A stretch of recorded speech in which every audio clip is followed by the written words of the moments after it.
Hello, welcome.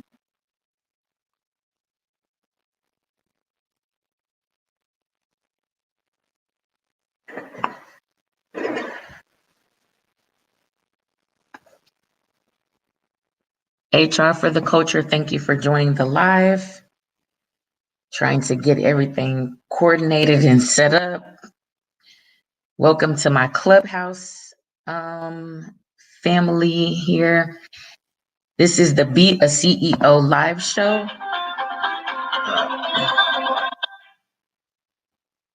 Sorry, guys, forgot to silence my phone. So let's do that. Got too many things going at once. Thank you so much for joining today. We are going to be talking about how to be bold in business. So for my Clubhouse family, just to let you guys know, I'm sure you see that this is recording, um, not on Clubhouse, but this is for the Be a CEO live show. And it streams on YouTube, Facebook, and my Instagram page as well. So we are going to be talking about how to be bold in business without being aggressive or dimming our own light. For those of you who do not know me, I am Michi Renee with the Unicorn Tribe, and I am a business and monetization coach, and I help women to build and grow impactful online businesses, nonprofits, or ministries through both coaching and consulting. If you are interested in speaking, please raise your hand, come on stage, and I would love to have you up with me. If you have anything you want to add to the conversation, we are very much a collaborative collective here, and we want to hear from all people. Emma, tell us who you are and what you have to add today.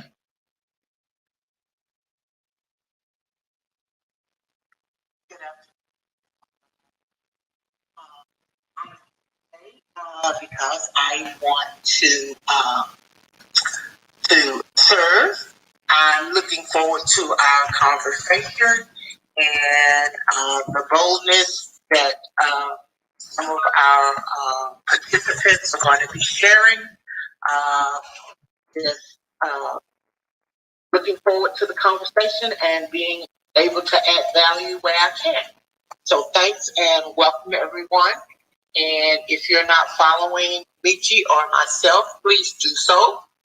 If you're not following the club, Unicorn Tribe, please go up above the caption and click on the little green house and follow the club. And whenever we bring a room or this club is having a room, you will be notified.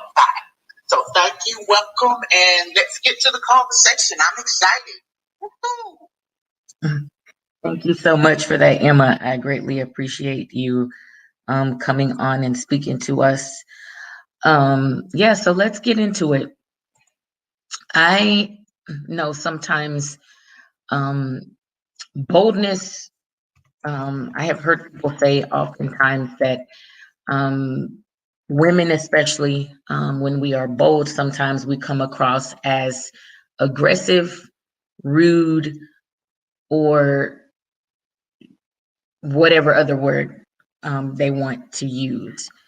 And I just want to give the quick definition of what it means to be bold, because, sometimes I think people mix up definitions and the words and what they actually mean. So, boldness, according to dictionary.com, means the willingness to take risks and to act innovatively, confidence, or courage. Confidence to an impudent or presumptuous degree, and the quality of having a strong, vivid, or clear appearance. So that is the definition of boldness: the willingness to take risks and to act innovatively, confidence or courage. That's the definition that we're going to use today.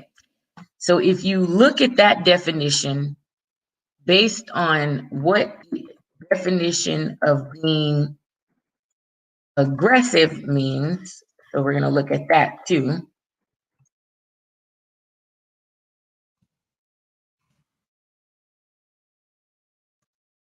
Okay, so the definition of aggressive is ready or likely to attack or confront, characterized by or resulting from aggression.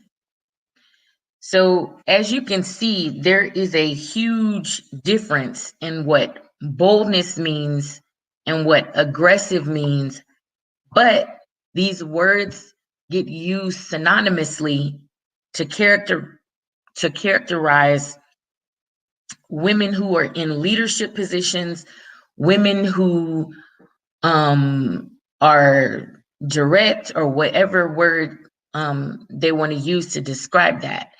I have been labeled as aggressive in speech, sometimes within corporate environments, when what I was doing was definitely not aggressive. I wasn't hostile, belligerent, combative, violent, or any of those other words that are associated with aggression.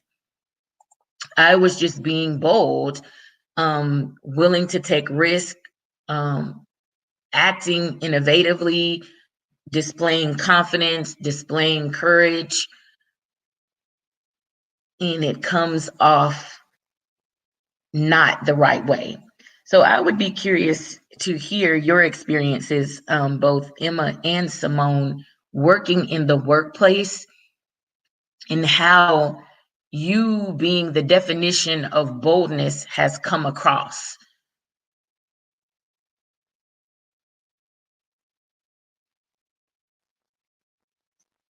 Go ahead, Simone.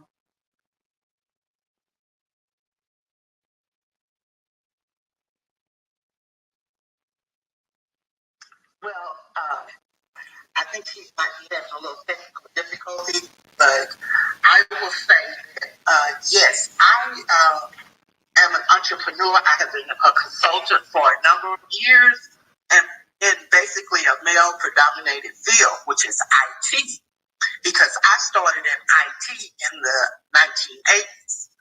So when I started out, being that the field was predominantly male, it was always a problem when, as a woman, okay, you're stepping up and you're giving solutions, or you're coming up and giving solutions to openly discussed problems.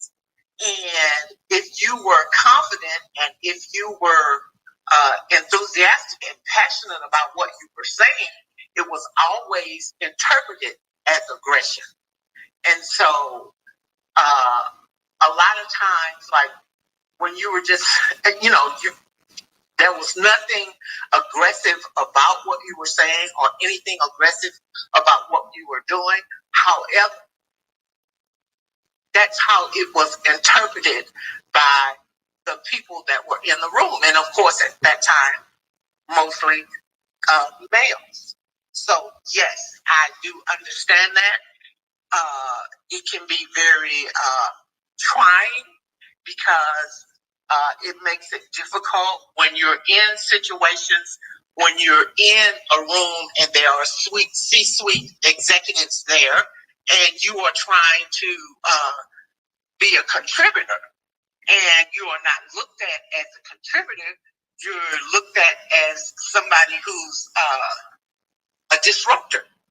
So I've had to deal with a lot of that.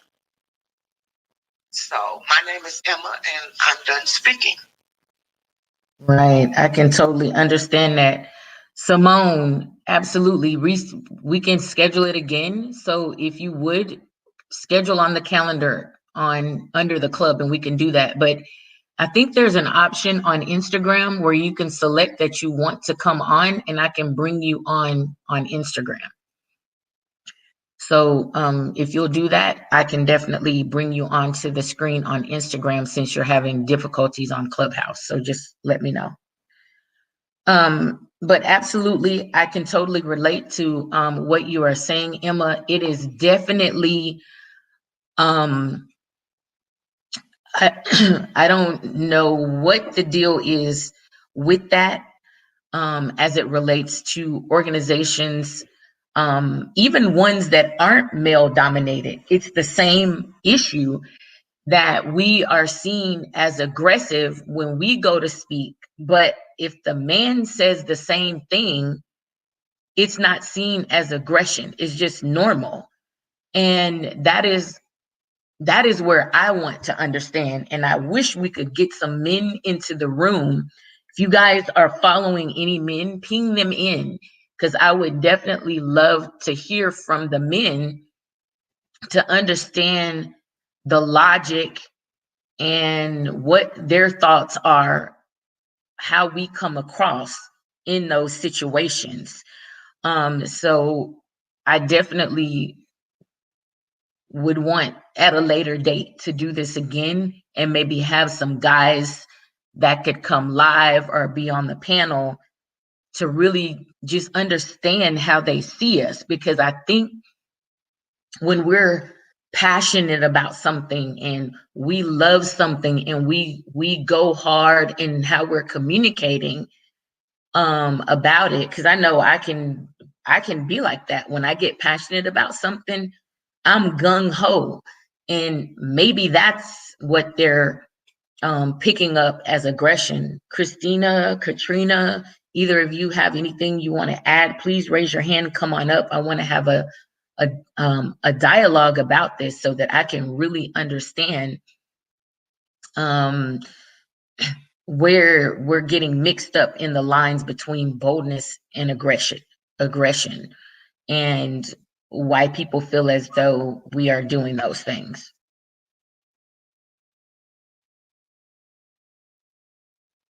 Hey, Christina, welcome to the stage.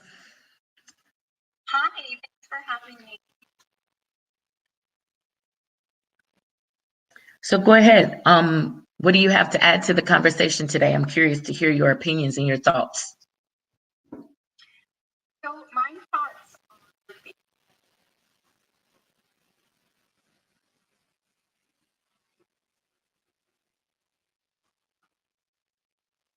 on over are, but I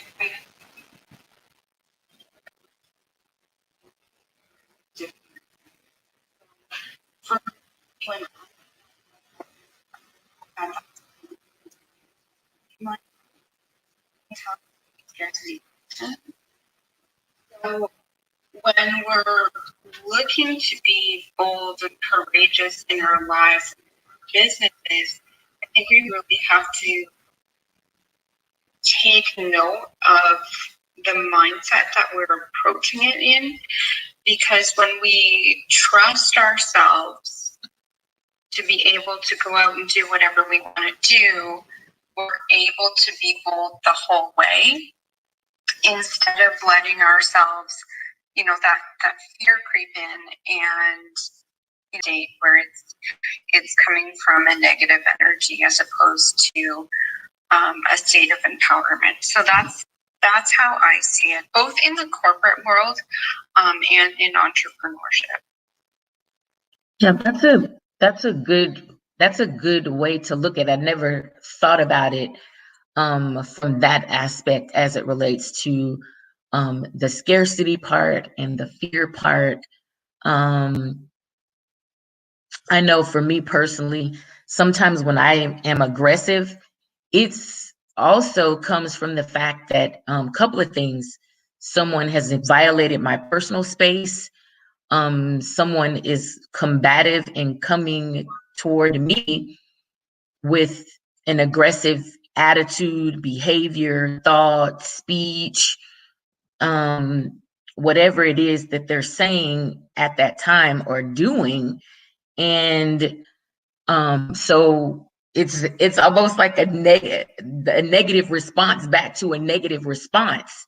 You're getting worked up because the person is coming at you aggressively, so you're coming back at them aggressively.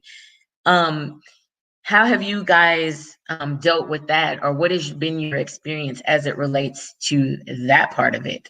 Katrina, I see that you have joined the stage. Welcome. Let us know what you have to add to the conversation today. Hey, thanks, Michi. I just wanted to just kind of talk about the difference between being assertive and being aggressive. I'm like Emma. I've worked in the IT field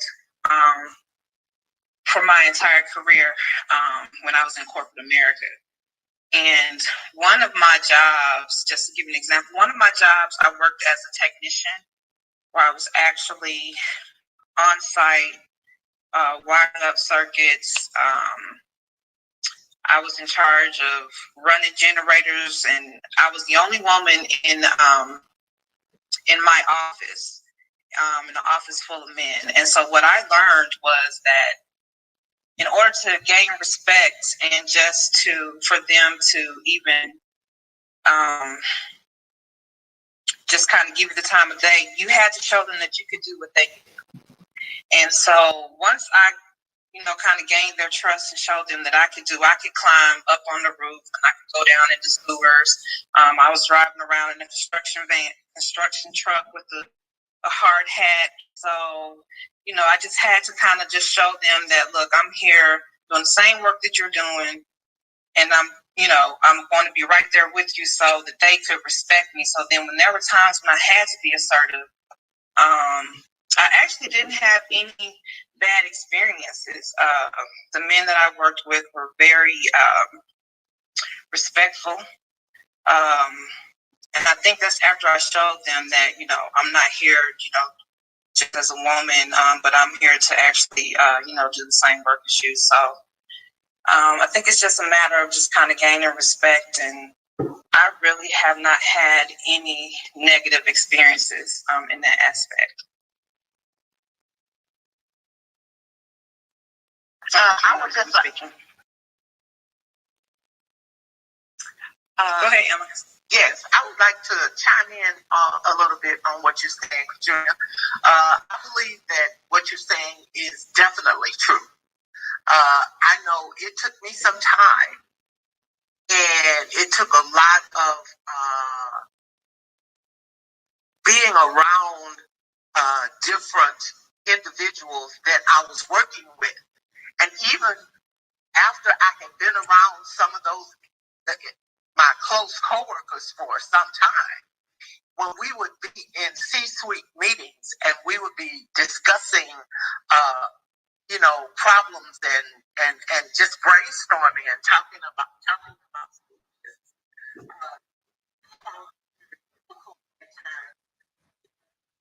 Just listen to what I was saying. Sometimes my boss would come in and say stuff like, well, you really need to listen to what she's saying because what she's saying is very true. And then once he would say that, then I noticed that the attitude of the other men in the room would change. But if he didn't chime in, I had a very difficult time trying to get them to even listen to what I was saying. And it had nothing to do with whether what I was saying was right or wrong. It was just trying to get them to listen to what I was saying, period. So I do understand what you mean when you say it is a matter of respect. And I think that respect can only come from a person extending you that grace. And for some women, they don't get that. Yeah, you're absolutely right. Yeah, you're absolutely right. And unfortunately, especially when we work in male-dominated fields, sometimes we do need an advocate for us as women. And it's not always fair and it's not always right, because I have had managers too who have kind of gone before me and been like, Katrina has X amount of experience. She's done this, kind of like, throw my resume out there first, just to kind of show the men, like, look, she's not a newbie to this, you know what I'm saying? Like, she deserves her respect too. So sometimes, unfortunately, we do have to have, you know, an advocate just to kind of give us that push so people will pay attention to us. So I do agree with you on that aspect, and I don't know how, you know, we can change that for people to look at us so that we don't need that advocate, and that when we walk through the door, you know, they can hear us just from what we say and not from somebody else having to come in and co-sign on us. I'm Katrina. I'm done speaking. Awesome. Yeah, those are very, very valid points. And I haven't had bad experiences, so to speak, but I've been in situations where men were very rude, condescending to other women in the room. Not so much myself, but other women. And I think too, it's also a matter of who you are as a person. So if they already know that you're not the one that's going to take the crap, they're not going to give it to you. They're going to give it to another woman. But I seriously think that if we all stood in our boldness, so to speak, this would not be an issue. This would not be a problem, that they would learn to know the difference between someone being aggressive and someone being bold and standing in their convictions, standing what they believe in, standing what's right for them as a person, for them as a business, and all of that. How do you see us being able to change the narrative on this subject within our community as women?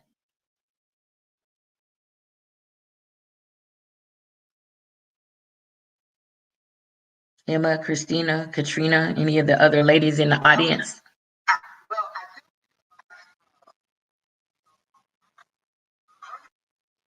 it's something that learned. I understand that, but I also feel when you are not given the opportunity to win someone's respect, because I feel like as women, that's where we are when we are being told that we're being aggressive, when really all you're being is assertive and bold, and you are maybe passionate and enthusiastic about, you know, your business or about your career. You know, guys, they don't have that problem.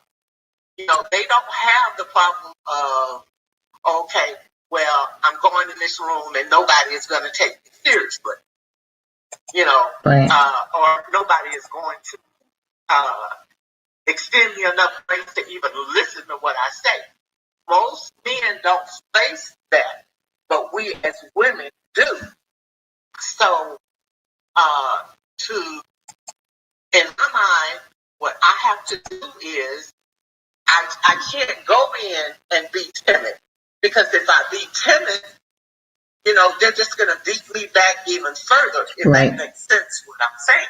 Yeah, that makes a whole lot of sense. It's kind of like we need to have a balance. We can't be weak, or we're on the other spectrum and we're not taken seriously or respected. And we can't be overly either, because now they construe it as being aggressive. So it's kind of like that fine line of having to figure out what is the correct amount of boldness to put it in a balanced state, so that the people in the room with us, whether it's other women or men, are not, their toes aren't stepped on, so to speak. Because, you know, I have been told by other women as well that I'm aggressive. So it's not just the men saying it, it's also can be other women. And I typically find that the other women who stated they're a little less assertive, timid, shy, those kind of people. And so bold women actually step on the toes of other women as well. What has been you guys' experience with that? I think it also depends on the industry that you're in. And just speaking on my personal experience in the trucking industry, the transportation industry, you have to be assertive, you have to be firm, and you have to be bold. And so, and it's almost like they can sense fear because this is also a male-dominated industry. You're talking to men on the phone constantly when you're dispatching trucks, when you're working with truck drivers, brokers and things like that. So you have to be bold and you have to be assertive because you're competing with other people, to get to book these loads and things like that. So, I just, for me in my industry, you have to be bold, and it's almost like the people who can take it good, you deal with them, and the people who can't, you just kind of move on. But yeah, it definitely depends on the industry you're in. Can kind of drive the level of boldness, I guess in certain situations. Right. Yeah. And I'm Katrina. I'm done speaking. I have to agree with you, Katrina, because I know for myself, coming from IT, okay, even today, there's still not a lot of women that's in IT, especially once you get into the higher levels of management going upwards. It's just not a lot of women. So when you're in a male-dominated field like that, you just cannot be timid. You don't want to be overly aggressive, but you can't be timid either. You have to be able to articulate, and you have to be able to be enthusiastic and passionate about what you say, because if you go in there with a fear, you're going to be, it's going to be picked up on. They're going to treat you that way, and you're not going to be able to win the respect or even be able to talk or participate in the conversation, because they're going to not listen to you because you're being too timid.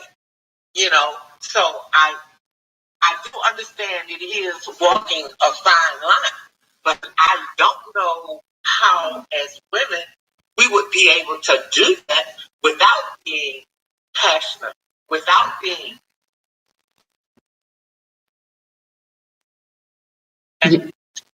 Yeah. Part of that is what makes us women. It's our femininity. It's the masculine versus the feminine polarity. And that's passion is part of the feminine. We all have it. So we kind of have to put it in balance or whatever. But being bold in business, we do have to take risks in our business. That's part of the definition of being bold. And I know that a lot of you are you're entrepreneurs, you're running nonprofits, you're running ministries, some of you are working in corporate America, all of it all at the same time. So I know that 2020 lended for a lot of things happening as it relates to COVID and how we are maneuvering at this point. What risks have you taken over the last year, 15 months, whatever it's been, since COVID came on the scene and kind of changed the trajectory of a lot of things that are going on right now? What risks have you guys had to take?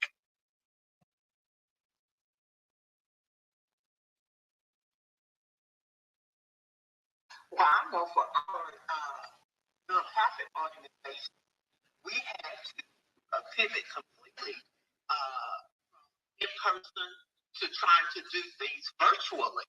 And some of the things, some of the programs that we had running, we just had to shut those programs down, because what we're going to have to do is we're going to have to go back and strategically think through how we're going to be able to run these programs in a virtual world. You know, if I will give you an example. I work at a nonprofit. It's called Am I Ready? And what we do is we deal with students between the 8th grade and the 12th grade. And those students can enroll in different programs. We have STEM programs, leadership programs, financial literacy programs. We have mentorship programs. We have college readiness programs. We have military readiness programs. But these are all programs where we're dealing and working with students individually. You know, some of them one-on-one, some in groups.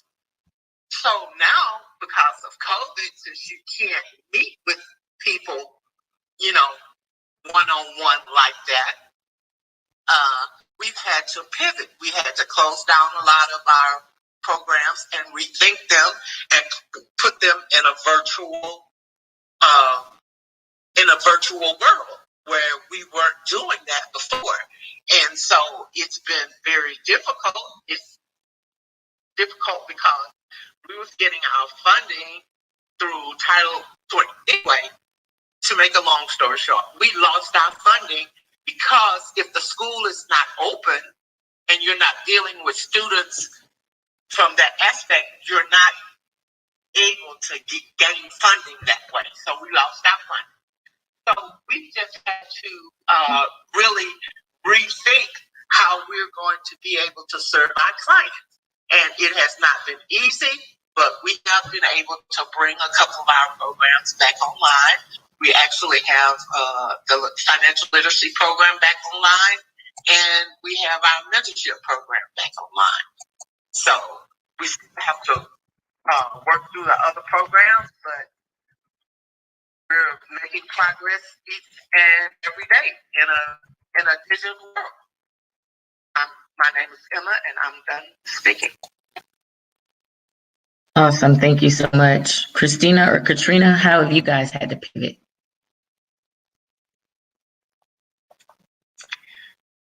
For me, I had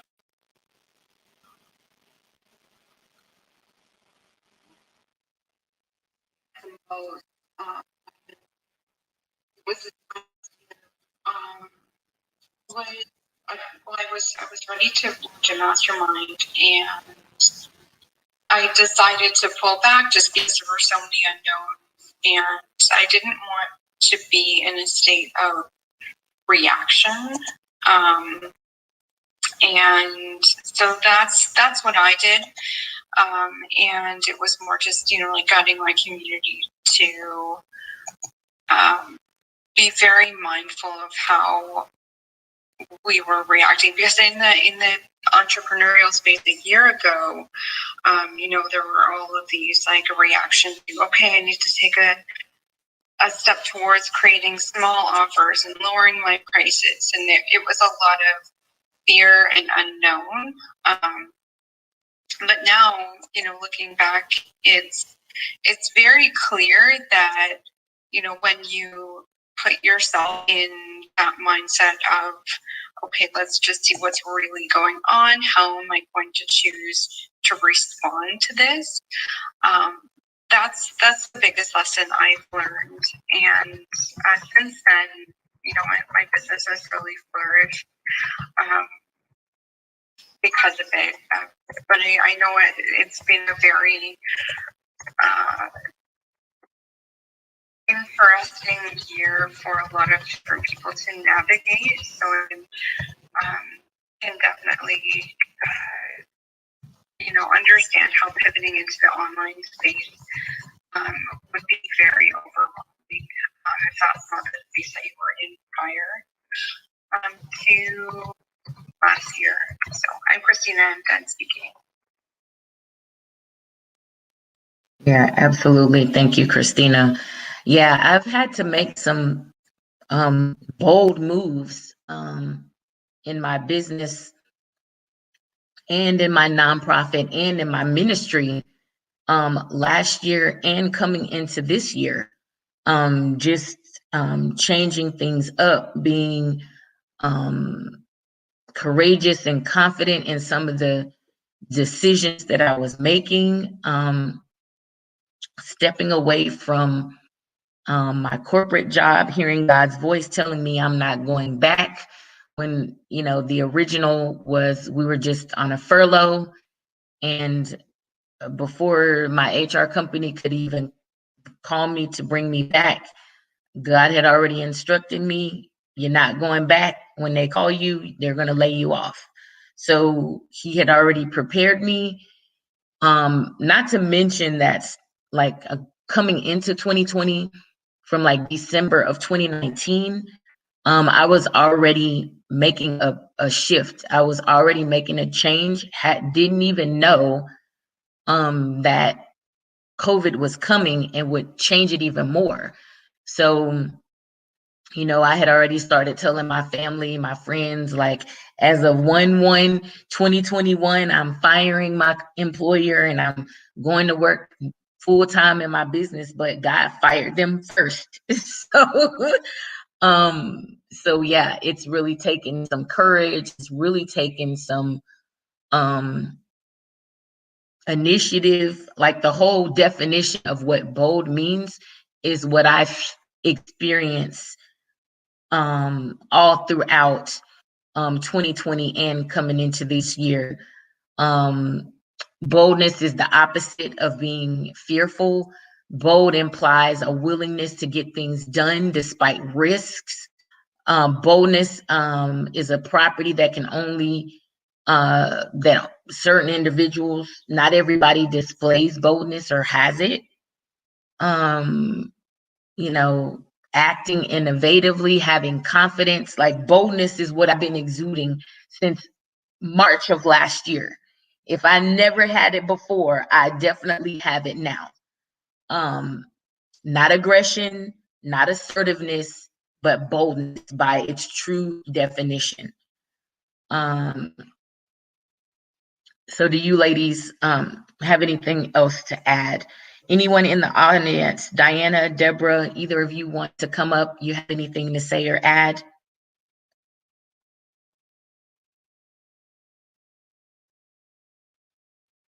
Well, I would say I would love to visit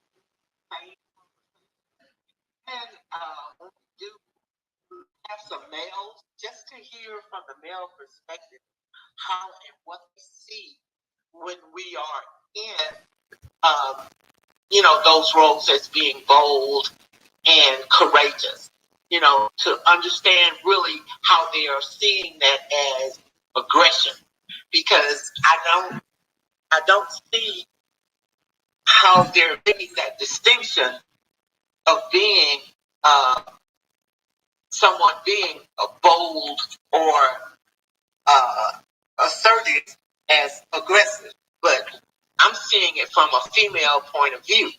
And so I would love to be able for us to revisit this with some males on the panel. My name is Emma, and I'm done speaking. I agree with you.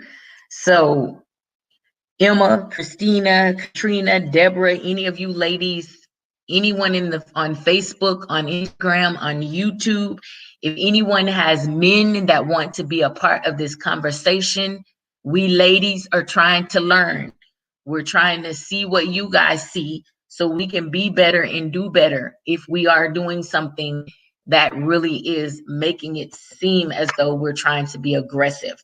It's all about understanding and really trying to bridge the gap. So any men who would like to be a part of this next panel discussion, please DM me, send me a message, connect with me on Clubhouse, however you need to do it. I would really love for this to happen. Let's see. Tessie's Tea says, we just added a new flavor of tea. Although we lost so much of our funds last year, we signed up for a trade show that were canceled and no funds returned. Oh, wow.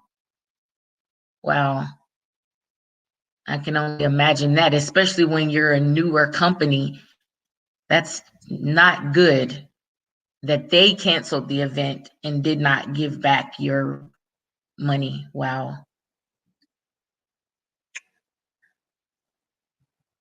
So in closing, does anyone else have anything that they would like to say or add before we close the room? And I am going to reschedule this for part 2, probably in a few weeks, so we can try to gather up some men to come into the room with us.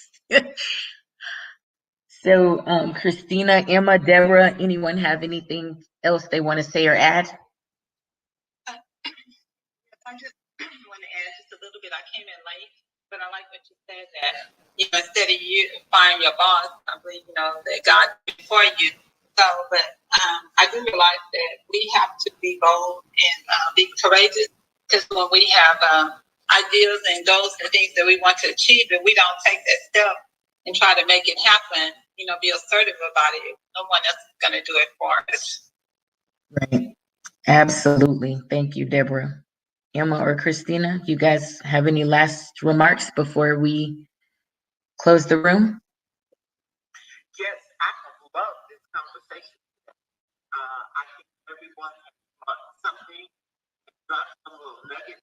You know, I appreciate that. I love it when we as a tribe can come together and support one another.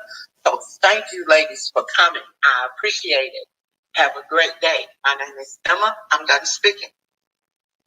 Thank you, Emma. You're so welcome. Well, thank you guys for tuning in to today's Be a CEO live show. And just in case you did not know what Be a CEO means, it is an acronym. It stands for Balanced Entrepreneur, Action Oriented, Christian Empowered, and On the Money. I bring this to you live each and every Wednesday at 12 noon Central Standard Time on Facebook, on Instagram, on YouTube, and now with my Clubhouse family. I will see you next week for another episode of the Be a CEO live show. Have the most amazing day ever. Bye.